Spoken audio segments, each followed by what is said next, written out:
Good day, everyone. We are just about to kick things off. My name is Andy. I'm the Director of Education here at ThoughtExchange, and I will dive right in here. We're coming up to just a minute and a half past the hour, so that's great. Joining us across the country and across the continent are a network of educational leaders, and I'm very pleased to have you all.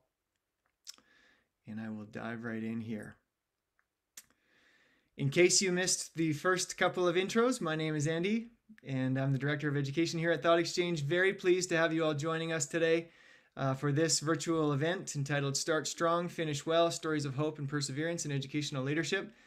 I am thrilled to have Naomi Norman joining us here today, current interim superintendent at Washtenaw ISD in Michigan. And we have covered some ground together over the last year or so, which has been just an incredible journey.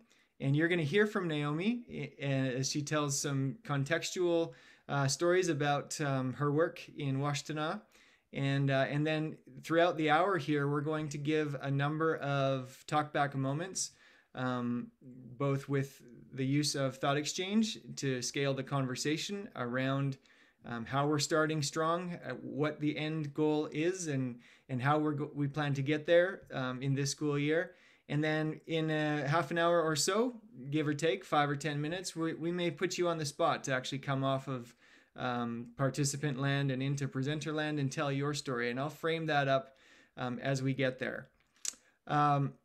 Without further ado, I wanted to introduce Naomi Norman.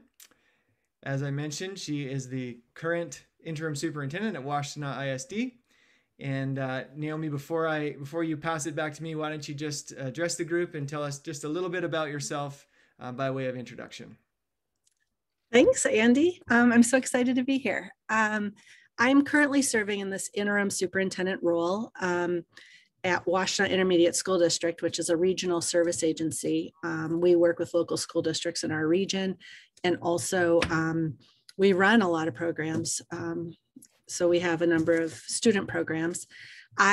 Before I was in the interim role, was the assistant superintendent, and I was responsible for all the instructional work for our region. So I have done a lot. I'm also serving as the chair of Michigan's Literacy Commission. So my world has mostly been in instruction.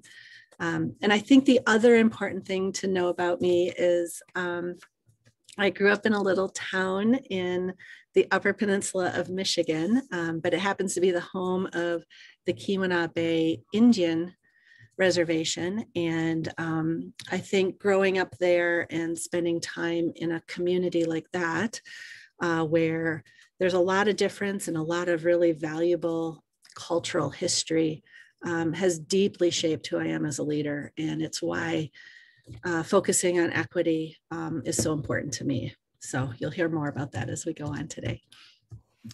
Wonderful. And thank you so much for being here. One of the most distinct pleasures of my role and all of our roles here at ThoughtExchange is the ability to connect with leaders and go pretty deep with regard to the philosophy and the methodology and sort of those underpinnings of leadership that we become exposed to as thought partners and engage with when it comes to adaptive, responsive leadership. And it's the thing that continues to turn me on and fire me up and inspire me is this ability to find that synergy with leaders across educational leadership across the continent, really, and adapt and change with the times and be able to really lock arms and go deep on particular subjects and particular initiatives that move progress forward, move things forward in really meaningful and tangible and even measurable ways. Naomi came to us, I don't know how we even met in the first place, but pretty early on we talked about the kindred spirit nature of our relationship and just how much synergy there was with what ThoughtExchange is doing and the type of leader that Naomi and her team is. And I want to extend that actually into our network of educational leaders who's joining us today We find that type of synergy quite often, actually, and it's one of the great privileges of being able to do this kind of work, to be able to come together. ThoughtExchange has been and always will be about bringing people together to go together through whatever change or whatever initiative or whatever issue we are facing together, in a way that collects the and amalgamates and sifts through the collective intelligence of the group and delivers it back to you in real time as learning. And that's the mission for today. It's a lofty goal, but it's one that's attainable. We want to collect and synthesize and synergize that intelligence that we possess, and talk about it, and then deliver it back to you as learning. And so that's the mission that I'm going to set before us today. We may, as I mentioned, put you on the spot and ask you to contribute. But as we go, you're in a peer group that is highly respectful and highly appreciative of your role in your context. And so that's the framing that I'd like to put on the table here. As we look at this topic, starting strong, finishing well, and with a focus on those stories of hope and perseverance that we've all not only experienced over the last 18 months through the COVID challenges, but prior to that in our various capacities of leadership, and then feeding that forward into how we're planning for the upcoming school year. And many of us are actually already engaged in our back to school plans and our onboarding, and some folks are already in session. So we've got this ability to pull those stories and pull that learning into a framework and an application of how we are starting the year off, what we are planning to accomplish, how we're planning to accomplish it in this adaptive space that we are forced to be in, just in the time and space we are in the world right now. Truth be known, it's always been that kind of level of change has always been the case, but we have seen it with more, I think, intensity over the past year, as we've been challenged to deal with a remote connected workforce, a remote connected student body, these kinds of challenges that have surfaced with more intensity over the last bit. And so what I want to do is ask you all a question that is very forward thinking. It's sort of, Naomi gave me this language in our prep call, the back to the future approach to planning and leadership. I want you to take a second and imagine that you are at the end of the 21-22 school year. You as a leader in your context, you're at the end of that 21-22 school year, and you're looking back, and it's been a highly successful year. I want you to just take a second and think about what it was that you did and why you did that to land where you were in this successful as you're considering how you got to where you got in this place of success. What were those pieces that contributed to your success? And in a second, I'm going to share my screen and launch an exchange that is going to bring us into this place of sort of back to the future thinking. But I want to just make one qualifier before we dive into the exchange. And that qualifier is, many of us are in the weeds in planning right now. We're in our committees. We're in these focus groups. We're just doing the work. And so it's about initiatives, and it's about timelines, and it's about all of these things. But I want to zoom just one layer higher. The commitments that we have, that we make as a result of who we are, as they inform how we lead, is what I want to poke at. And so I'm going to share a couple of quick stories as I frame this up. Along with that great privilege of being able to link arms with the most innovative and forward-thinking and courageous and vulnerable leaders that I have ever met, we have the ability at ThoughtExchange to have had to adapt to a number of changes over the years, and again, with more intensity over the last 18 months. I want to share a story from one of our leaders from February of 2020, when a superintendent asked a question using our platform that says, in the event that coronavirus causes something like a shutdown to our schools, what perspectives should we be considering as a leadership group? And so, looking back, we know how important and how profound that question was at that particular time, prior to COVID-19 causing the challenges that we've all faced. But the reasons for that exchange and the reasons for that level of coming together around what's possible and what might happen and surfacing potential objectives was sourced in something more than an initiative, was sourced in something more than a linear focus on what we need to do and when we need to do it in order to succeed at the end of the year. Obviously, no one could have known that we would be faced with the kind of challenges that we have faced over the last year. But those underpinnings of leadership informed that type of engagement with a leadership group and teachers and staff in a way that was just masterful and also very authentic and just down human.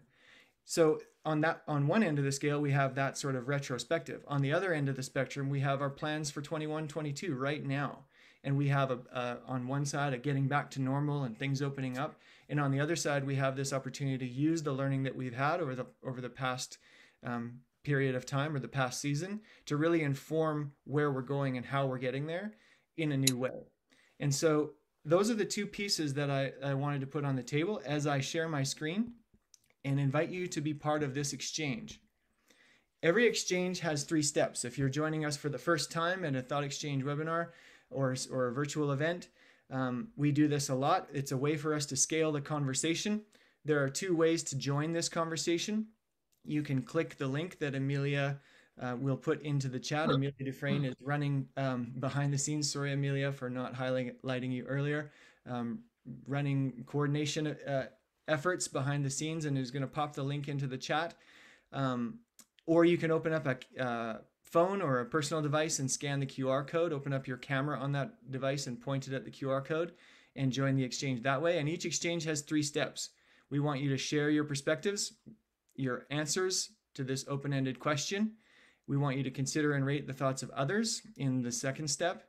And then in real time, we're going to use this information in this conversation to guide where we take the conversation for the remainder of the hour. And so please do participate. I'm going to start the clock. We have about 4 minutes, and I'm going to watch how things unfold for us here. We're at the end of 21-22, and looking back, you, in your context, had a very successful year. Why? What did you do? What did you commit to, and why did you do that?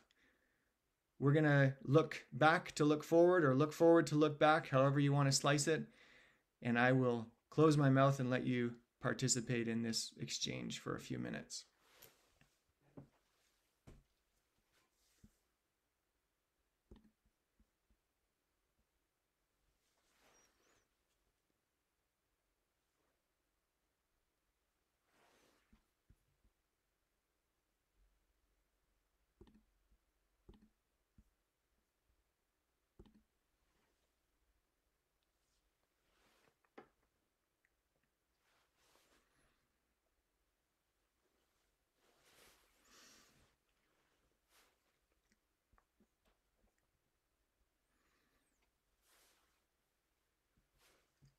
I am seeing some of you being very bashful in this conversation based on our participation. And so I would encourage you, please join the conversation as you think about those things that that will contribute to your success, or you just want to join the conversation to consider and rate the thoughts of others.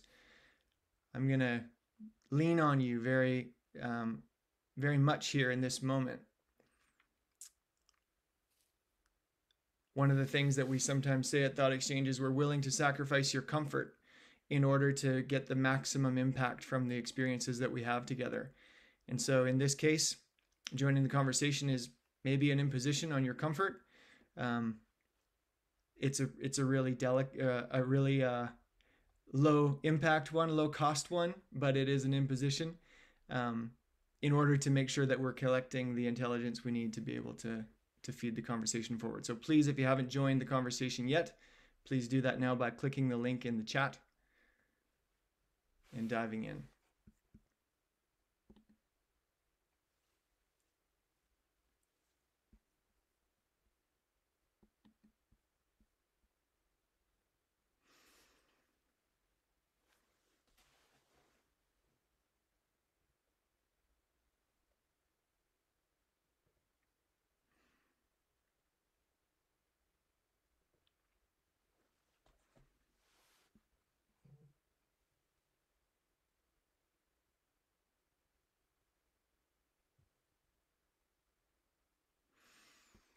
Once you've shared your thought, please go to the star step and consider and rate the thoughts of others on a 5-star scale. Please be not only courageous and vulnerable in the way that you're sharing thoughts and what you're committing to, but also in the way that you're assigning stars. Remember, you're not assigning stars on people and making value judgments on people, but you are weighing in and making value judgments on perspectives.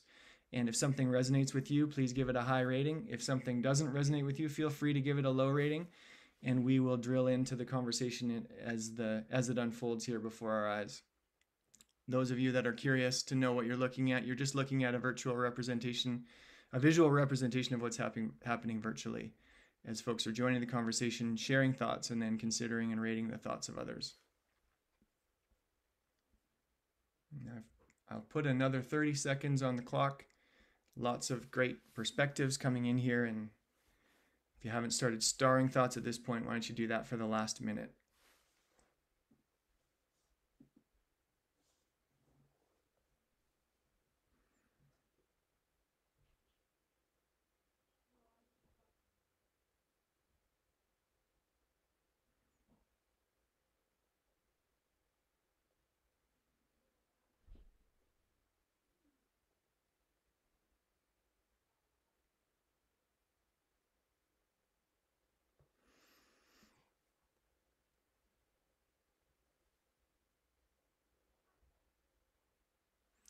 With 30 seconds to go, I'll challenge you to try and get through at least 10 thoughts. See if you can get through at least 5 or 10 thoughts each and assign stars to those perspectives based on what resonates with you.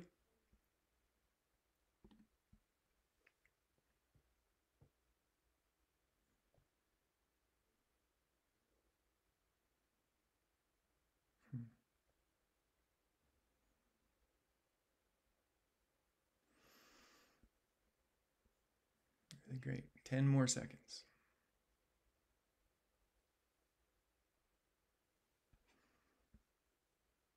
I'm just seeing we need a few more stars, so I'll give you another 10-15 seconds.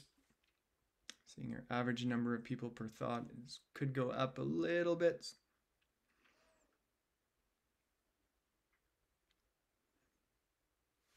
That's great. Okay, I'm going to leave this open for a minute as I use a little bit of a talkback moment here to set up Naomi to share a little bit about what's going on in Washtenaw and what you've committed to personally. But this one is sticking out for me right off the top as part of your introduction. The top thought in this exchange at this moment is DE&I work move forward in a way that makes students feel a greater sense of belonging and inclusion. Naomi, what's interesting to you about how that's risen to the top of this conversation as we're, thinking forward and then looking back? Well, I was excited to see that one rising up. I was excited to read it when I saw it in there. That's kind of the heart, I think, of what our work is coming into next year or this coming year. It really is. How does diversity, equity, inclusion, how does that support having our students feel that sense of belonging and inclusion? And I can't believe that it took a pandemic for so many of us to lift that up to the tops of our lists. So it's excited to see that there. Great, and I'm just going to pick a couple of these as we go, and then turn it over to you in a second here. But the technical achievements of 2021, the ability to do what we thought was impossible in many ways, but how that's feeding forward into our plans for 21-22 and leveraging that in a way. Any thoughts on that, and the ability to use our newfound technical and technological understanding for the days ahead, Naomi? Yeah, if that isn't like one of the most powerful things, at least that I learned. In this one, when I think about this, what just jumps into my mind, at least for me, is we learned like how to deploy literally computers, technology, internet access, staff to our students in a remote way in the span of like 3 to 6 weeks. And to do that, the technical skills behind that, from our tech department to our HR department to just our leaders of our programs, we learned a lot, and we learned a lot about how to do that well, quickly, efficiently, and to work in collaboration with each other. So yeah, there's a lot of lessons in there we can carry forward. Well, let me do this. So these next three I know are really central to you, and I know you'll have more to say on them, but I'll leave it up to you to direct where you'd like to go. So I'll just read these out for the sake of everyone. I supported the social and emotional learning needs of students and staff in my region. We are all healing from the trauma of last year. How that informs our plans going forward is so critical. I was intentional looking back and deliberate in how I supported my leadership team in engaging staff and families. And then this one, re-engaging connection, or re-establishing connection to students. The fervency with which leaders are connecting with students and making student-informed decisions is one of the things that has been so rewarding over the last 12 months. From a thought exchange perspective, the number of student exchanges, the number of decisions that are being made with students in mind and actually harnessing and capturing and engaging students to inform the way forward has been so critical. And so I'll paint those on the wall, Naomi, and stop sharing and just allow you to take the conversation where you want to take it for a few minutes before we get back into more scaled conversation. What is it that how you are looking when you think about your end of 21, 22 and looking back, how are you feeding the lessons that you've learned over the past while into your plans going forward, and what's the impact of that for yourself? Yeah, so Andy knows I just have so many thoughts coming into my head all at once, but I'm just going to step back and kind of go really big picture for a moment, and then we can kind of navigate forward depending on where we want to go with the conversation. But I took over this superintendent role, in a really unusual situation. We had a beloved leader leaving.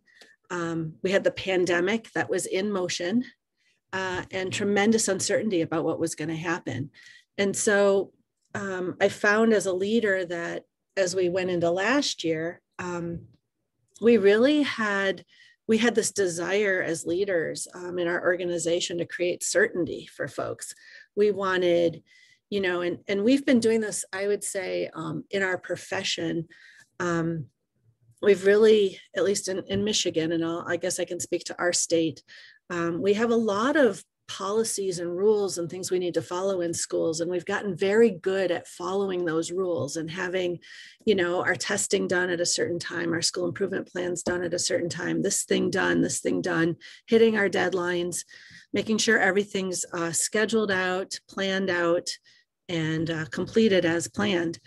And, you're starting that last year was a year of really this challenging all the things we thought we knew we needed to do, right? And kind of having to scale back and saying, wait a minute, what's really important here? But I have a group of leaders who's used to operating in a certain way. And so we had this tension that was starting, wanting to make sure everybody's safe. Let's have a really clear technical solutions to each challenge as it comes up. And that's how we wanted to approach it. At the same time, our county, Washington County, is a really diverse county. And it's diverse in terms of poverty and wealth. It's diverse in terms of race. It's diverse in terms of urban, suburban, rural.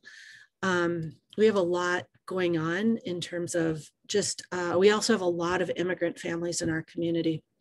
And so we have this deep commitment to equity here. And the pandemic hits, and the first thing was, well, we have to deal with the pandemic. We don't have time for all this other work that we had been doing around equity.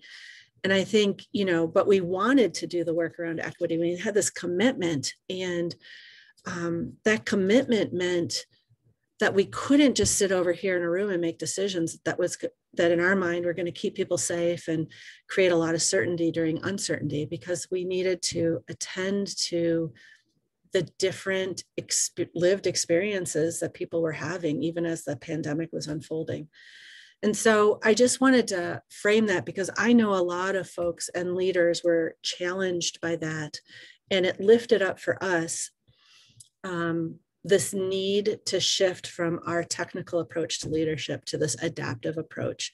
And that became sort of the hallmark for how we were framing our work. You know, okay, we want to do this. We want to be very, we want to make a decision as a small leadership team because we think everybody should wear masks tomorrow and they should be these kinds of masks. And this is, you know, we had it in our head, this is how we want to do it. And at the same time, our equity work said, and we have an equity policy that says we have to talk to the people and involve the people who are impacted by our decisions. They need to be a part of, in some way, our decision-making process. And so we always had to find ourselves pausing. How can we get feedback from the people who are going to be impacted by this decision? And that's where that adaptive leadership really came in. We really had to constantly pause and say, okay, where might we want to adapt here? Where might we want to bring in voices? How do we bring in voices? And that just became sort of a mantra for us. Whose voices do we need to lift right now? How can we do it? And how can we do it in an authentic way?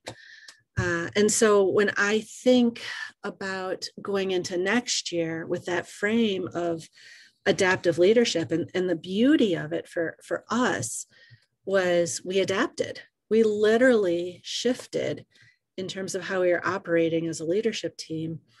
And we ended up actually creating what we used our pandemic response team, where we are very deliberate about being technical. Are we meeting every single thing we have to keep families safe, keep kids safe, keep staff safe? And then we created our executive team meetings to be focused on the adaptive sides. And the two obviously constantly were interlinking, but it allowed us to carve out some of the space to ensure that we were listening to the voices of folks throughout our organization and our families. So as we go into next year, we really are leaning into this adaptive leadership. In fact, we're using some of the articles on adaptive leadership, and we're being very conscious to ask and support and develop all the leaders within our organization, from our principals to our technology team. We have a lot of leaders who support that work over there. People in all of those formal leadership positions, we're supporting them with a lot of additional training and reworking of our staff meetings and all of our regular committee meetings to support that more adaptive approach to leadership. So I think if there's something that I'm really focusing on, it's taking what we learned from the pandemic, that we can be very adaptive and that we can focus on equity, even in the midst of some of our most difficult leadership work ever, and double down on it and lift up voices. And I have so many examples that I would love to share about how we did that. And Andy, I think if that makes sense for us to move into that, I would be really happy to give some of those examples. Yeah, why don't you do that, Naomi? We have some time. Why don't you give an example or two on how you've done that? So last year, and I also have to say, so ThoughtExchange is one of the things that entered our world last year. And I think we had made the decision actually to move forward with ThoughtExchange right before the pandemic started. And then once it started, it became this really helpful tool, along with many others. But one of my favorite questions, and I actually met with every team here in our organization and asked them, and I used ThoughtExchange because it was a powerful way to do this. I asked them, what kind of support, what's most on your mind right now? So in whatever week that was with the pandemic, what's weighing on you right now? And what kind of support do you need from the organization in order to, be able to do your job? And we were always emphasizing, right? Because last year it was so important to balance job with home, because so many of our staff members are also parents. And so they were juggling this, working from home, teaching from home, dealing with their own kids, dealing with the students in our programs. So we would ask them, what supports do you need? And it was just incredible. Every time we did that, how a few core things lifted up that we were able to actually make decisions on and move forward with pretty quickly. It opened conversation. One was around communication. I had been so intentional to communicate frequently. I have a communications director who is very good about ensuring that the communication coming from the superintendent's office was frequent, it was well informed, it was timely for whatever the issue was. Yet, communication came up when we asked the question about supports. They need more communication. And so we were in this large Zoom meeting, and this communication was coming up, and it was lifting as one of the top themes. And I was, sitting here going, oh my goodness, how could this be? I've communicated more than I've ever communicated in my life. And so we actually paused and said, okay, we're seeing communication as a big theme showing up here. And there were hundreds of people in here in the Zoom meeting. And so we just asked them, okay, let's move to the chat feature in Zoom. And what does communication mean to you? What's the communication that you're feeling you're not getting? What's the communication you want to have? And they started to write. And what we learned through the chat, and then people started to popcorn into the whole room, because we were reading some of the things on the chat, and we were inviting people based on what they wrote, would they want to speak it to the whole group? And it was really around, I might be communicating something, but the principal of their program or their supervisor maybe wasn't providing the same consistent information across all of our different schools and departments, and that they wanted more from their supervisors. And it just had us reworking. I still continue to communicate, but we reworked what we called our cascading communication plan, and just shifted, and we're deliberate then about what gets communicated by a supervisor versus what gets communicated to the whole staff, and creating a lot of checks and balances in that. So that's just an example from last year that was, it just changed so much for us about how we were working together as a larger cabinet leadership team. So that's one. And right now we have one out. We did have a cabinet level retirement, and that particular department, it's our early childhood department. It's one of our largest departments. And they're like, they have a lot of thoughts, and we're like, how do we get all their thoughts about what they would like to see when we hire for this position? And the Thought Exchange was the absolute perfect way to ask that question. And we've just been getting such fabulous feedback that we're going to be using as we go through our selection process. So that's just been a delight in the last couple of weeks. And we've never done that before. Usually we just take the position, post it, and move on. So it's been good. Amazing, Naomi. Thank you so much. I want to do one more before we turn the tables here and ask our participants to actually share some of the strategies that they're implementing right now. But you made a statement in our planning call that it just rocked me, and it was if I don't do it justice, you can correct me, but the aha, as you had mentioned for you, was that it's not about where we're going, it's about who we are, and how that really informs even something like the example that you just shared about feeling like you're communicating more than you ever have in leadership, and then having people giving space for people to occupy and communicate around the shortcomings thereof, regardless of how hard you're working, and how that's actually informed about where we're at as a group right now and who we are as a group right now. I wonder if I could just poke at that a little bit before we move the conversation forward, because I thought that was just so profound. Yeah, that's been a really important epiphany actually for me as a leader. I would say my leadership has been traditionally, I've been very, very focused on planning and how do we get to where we're going? What is our strategic plan as an organization? Always lining everything up with that and being very deliberate. And you start to realize in moments under pressure, like the pandemic put us, that really in the end, it's who we are, becoming and being a community together so that we can always be supporting one another is really important. And if that's important, then it does matter who I am, what level of integrity with myself I have, right? And it also matters how our leadership team is, who they are, right, as a team. And that matters who we are as an organization. And so, sort of, the epiphany was how we're showing up every day, how we're naming what's important to us, is really ultimately what's really important, because all of our decisions, all of how we show up, who we're listening to, how we listen, is all grounded in that. It's almost more important in some ways to be able to name that, who are we, right? Than it is to say, this is my plan for where we're going to be in 10 years. Because where we're going to be in 10 years is really a better version of who we are right now, right?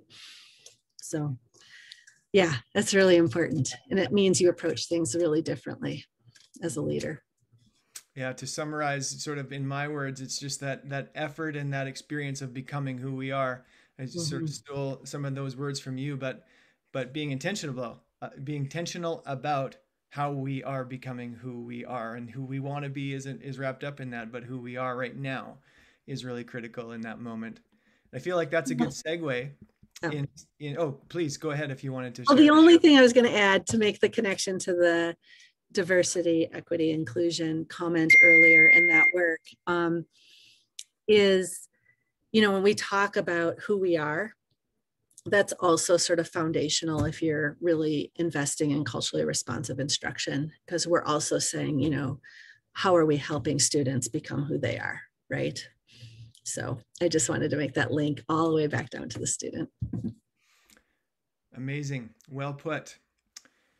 We started the conversation here today with looking back at the end of the 21-22 school year, and sort of with those big rocks in mind. Now we're going to impose on you a little bit to say, what are you doing right now? What are those things? What are those practical things that you're doing to start strong? And why is that so important for the year ahead? Amelia will pop the link into the chat. Again, you can open up a personal device and scan the QR code. But this exchange is going to run a little bit differently. If your thought rises to the top, it means that this group is pulling on that intelligence and actually asking you to deliver it for their benefit. And so I mentioned earlier that here at ThoughtExchange, we're willing to sacrifice a little bit of your comfort in order to maximize the time and impact of the experiences we have together. This is an example of that.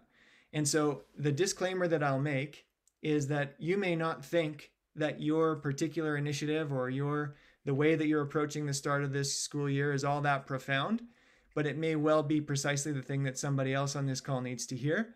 And we want to use the platform to be able to draw that out for the team's benefit. And so this exchange is what we call a flipped five. We're going to participate as normal. But then at the end, as we go through the thoughts, if your thought is there at the top, I'm going to ask you to use the raise hand feature. And Amelia will actually bring you up onto the panelist stage, and we'll give you a couple of minutes to just take us into that initiative or that thought, whatever it is.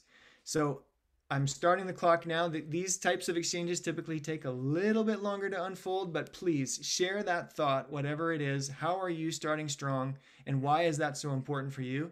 Please, everybody on the call, participate in this. It's really critical that we get your intelligence as part of this experience. And then I'll coach you through in the end. If something rises to the top and you don't want to speak to it, we won't put you on the spot. There's no way to connect you with the thoughts that are shared. But please go ahead and participate now in this exchange. And I will close my mouth and let you think about those ways that you're starting strong.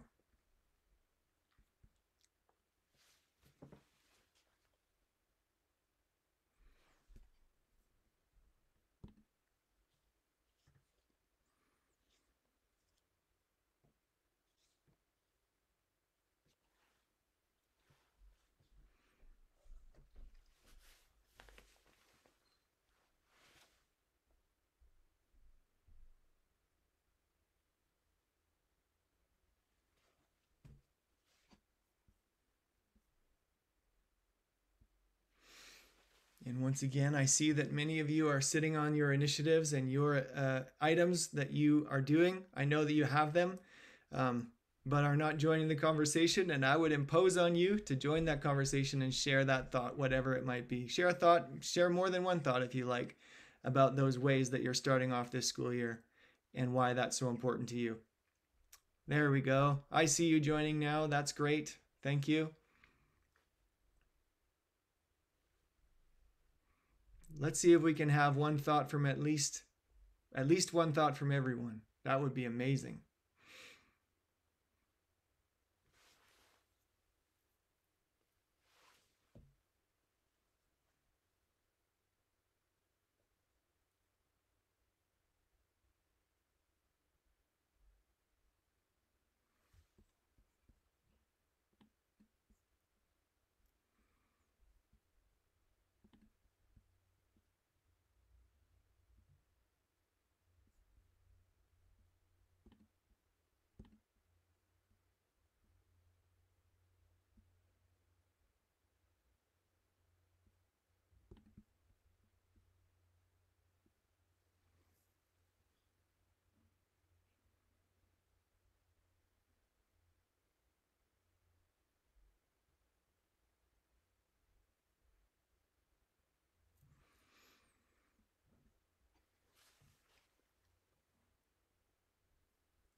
All right, with just under a minute to go, if you haven't started starring at this point, use your stars in the star step here to assign stars based on what it is you want to hear and why that's important to you. And so in 30 seconds or so, we'll actually put a few of our participants on the spot and ask them to take us one layer deeper into the thoughts that have been shared. And then Naomi, you'll be free to actually riff off of anything that's said and talk back based on your own experience here.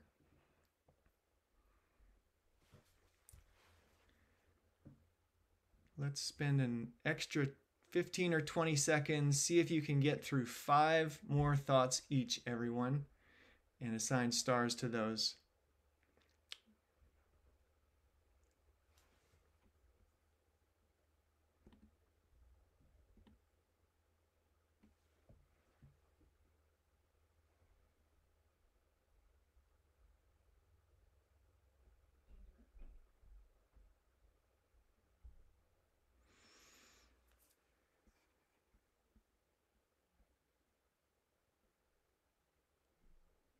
Couple of late edition thoughts, and so I'll just give another couple of seconds here. These thoughts are still moving around.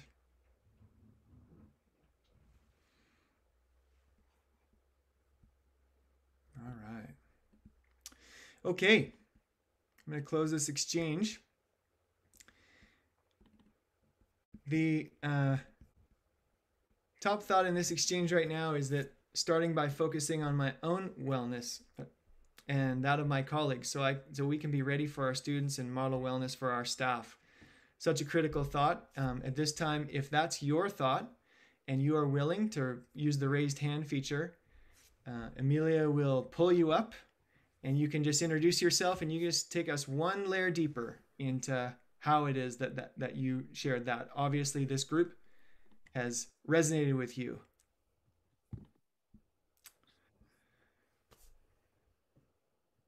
Kevin, welcome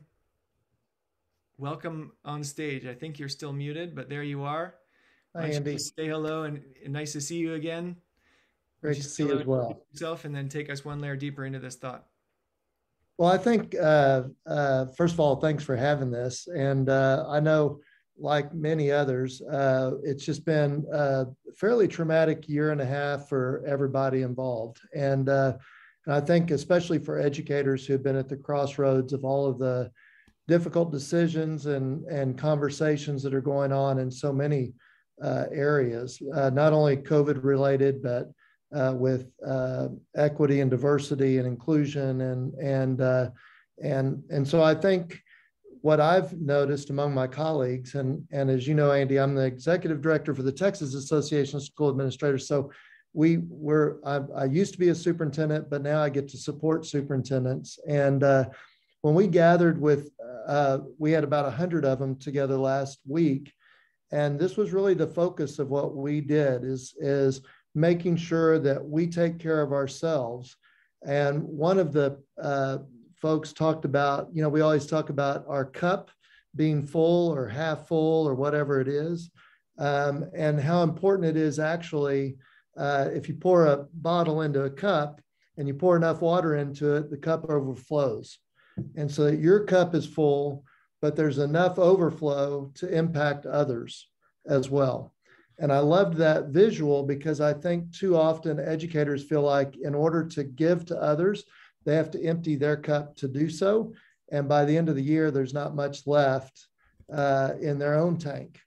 And so I think it's a very selfless thing to actually focus on your own wellness, to focus on gratitude and mindfulness, and make sure that you're taking breaks, even though you're working really, really hard. Because if you're going to give yourself to others, you have to make sure that you have something to give. So I like that concept of overflow.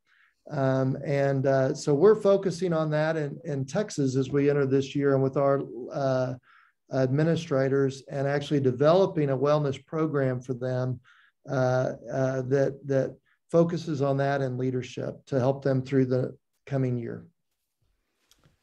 That's amazing, Kevin, and I'll brag on you a little bit because we've worked really closely together over the last couple of years, and we've stolen language. One of the great things about ThoughtExchange in our network is that we can take from one and give to another, and we've stolen language from TASA. The language is this: what's weighing most heavily on your heart and mind today?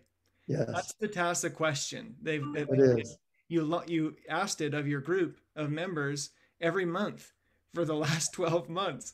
Yeah. And what a way to do the thing that you're describing doing. It's free. The things that's not self-evident in that is it's free of assumptions on what's important. It's detached from the initiatives. It's detached from the governor's recent edict, whatever it was. But it's just like, hey, where are you right now, and what do you want to talk about? And I think that that's so critical to what you just shared with us. Naomi, anything to add? I love the analogy. Oh my gosh. Can I steal that also? Yeah, it wasn't mine. I stole it from somebody. Yeah, so. I love the idea, though, as leaders of just thinking about how do we fill up and support, like I'm just thinking in my role, all the cups of the leaders I work with, right? So that it overflows. It's overflowing. So they have a lot to give. I think that's that's a beautiful picture for this year. I love it. Right. Love it. Thank you so much, Kevin. And we'll do one more here. So the next thought is this. I'll post it. Oops. There we are. Starting the year, reestablishing relationships across the whole system. If that's your thought, please use the raise hand feature and take us one layer deeper into this. Starting the year, reestablishing relationships across the whole system. What does that mean, and how are you doing that? How are you reestablishing those relationships?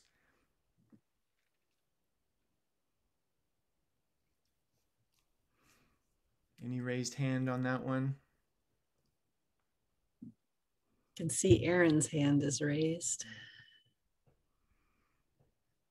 Excellent. Carol, is that you? Oh, we have two. Maybe you both shared the same thought.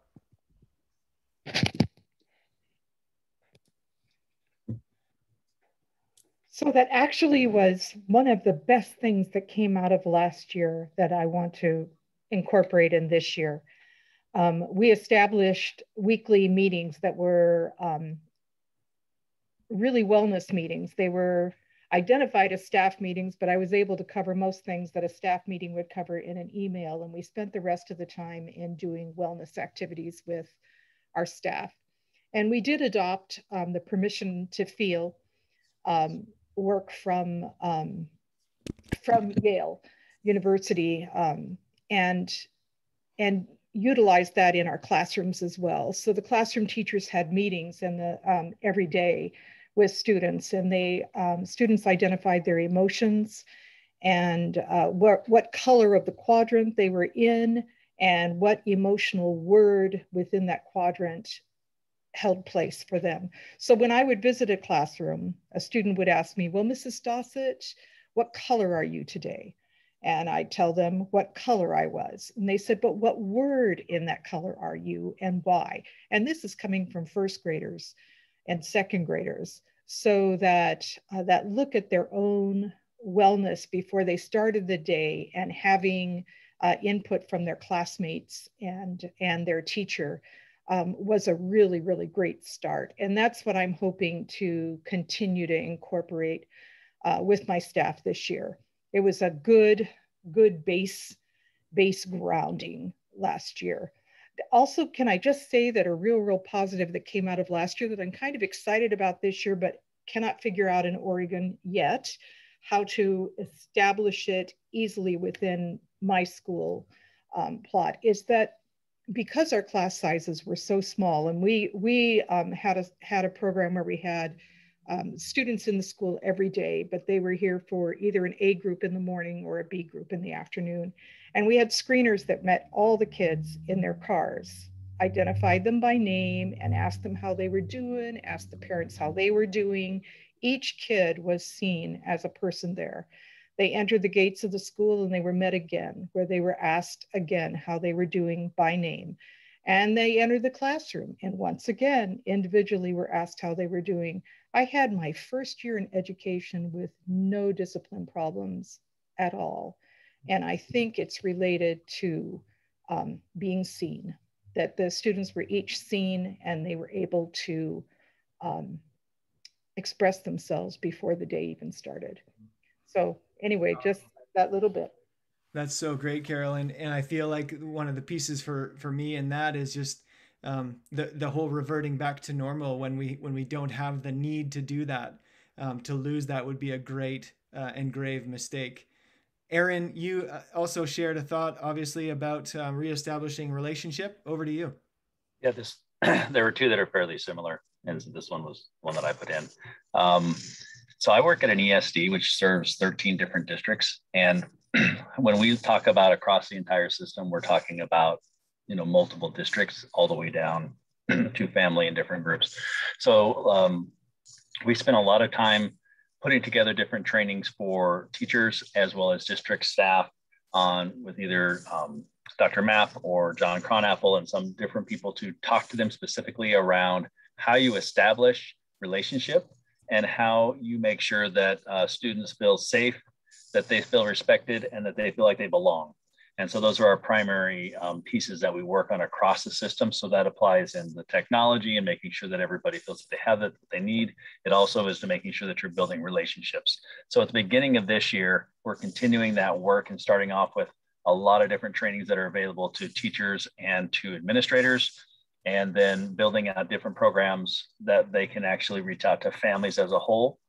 One of the big things we're trying to put forward to our districts is to not basically throw away some of the good things that you got from the pandemic. The outreach to families this year was at a much higher level and a much broader level. And we're trying to say, don't forget how you did that and utilize those tools to maintain those relationships and reestablish them as we move forward. Amazing. So just thank you so much, Erin. And I'm conscious of the time. I do want to respect your time and make sure that we're sending you out at on the hour. Naomi, an opportunity to talk back to Carol or Erin on what's stood out for you on that, and then I'll give the final word to you here as we close. I think both examples about feeling and about how to create relationship talk about powerful things to be able to really be emphasizing as we come into the year. It's something we've needed to do in education, and to hear these really specific examples was really great. And I'd be curious if they can put it in the chat, the name of the approaches, because I heard specific things named. So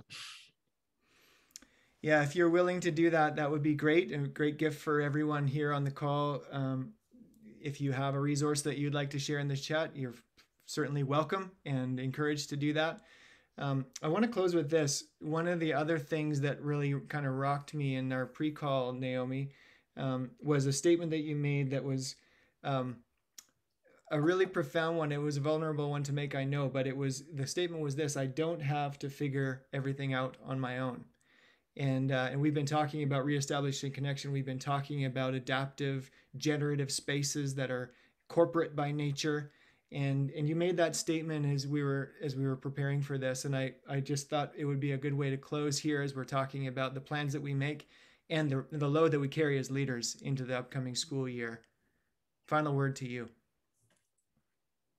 I love that quote. I love what you pull out of what I say.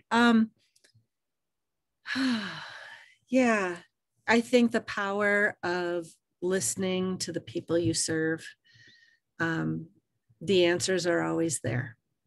And so each one of us, we aren't alone. There are hundreds and hundreds, and in our regions, I heard regions, thousands and thousands of people who are willing collectively to support us as leaders. And it's just a matter for us to listen. So powerful way to close.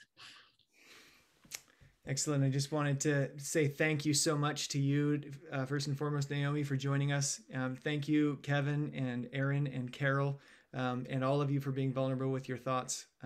We'll let Naomi's final words resonate as we call this the end of our hour and call it good. Thank you all for joining us. If you want to stick around and grab those links, you're certainly welcome to do that. And we'll keep this live for a couple of minutes, and have a great day.